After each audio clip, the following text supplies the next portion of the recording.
Thank you, Mr. Speaker. Yield myself such time as I may consume.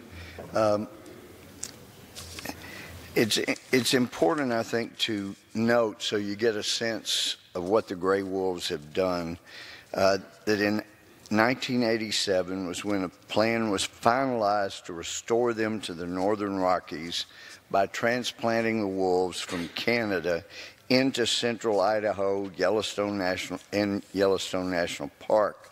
So in 95 and 96, 66 Canadian wolves were transplanted with a goal of establishing 10 breeding pairs in each of 3 recovery zones in Idaho, Montana, and Wyoming for 3 consecutive years.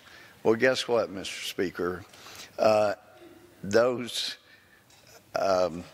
66 Canadian wolves have done pretty well. In fact, now, and I think this is largely why the scientists with the U.S. Fish and Wildlife, with whom I've had many disagreements, but in this, these folks have come out and said, you know what, the U.S. population of wolves of 5,500, they've done real well since being transplanted from Canada, not the original U.S. wolves, but from Canada, bigger, more aggressive.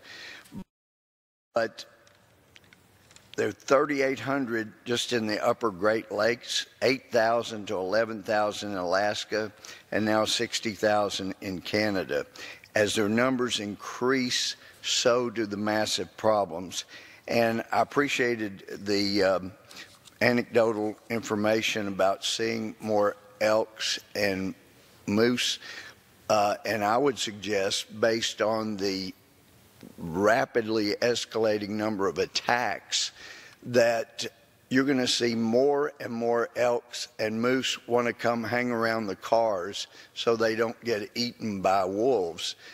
So you'll have more and more tourists seeing elk and moose, but their populations are diminishing. In fact, it's rather dramatic that wolves eat 20 pounds of meat a day, and elk comprised 92% of the wolf kills during the winter. Other prey include moose, caribou, deer, beaver, hares, and livestock. In 1995, there were 19,000 elk in northern Yellowstone herd. By 2008, there were 5,000, down from 19,000.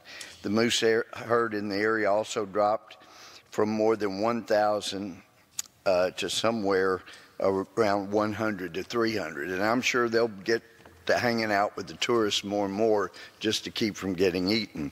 But at this time, I see my friend, Mr. Gallagher from Wisconsin, and would recognize him for such time as you may.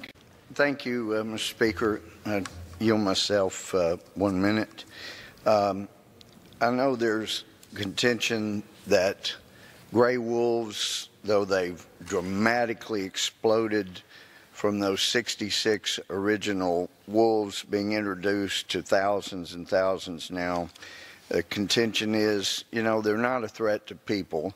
But I would suggest to you that not only have the liberals in the U.S. government seen a need year after year to delist the gray wolves, but a college student named Kenton Carnegie's family members would suggest that when Kenton was killed by gray wolves, the gray wolves were a threat to mankind.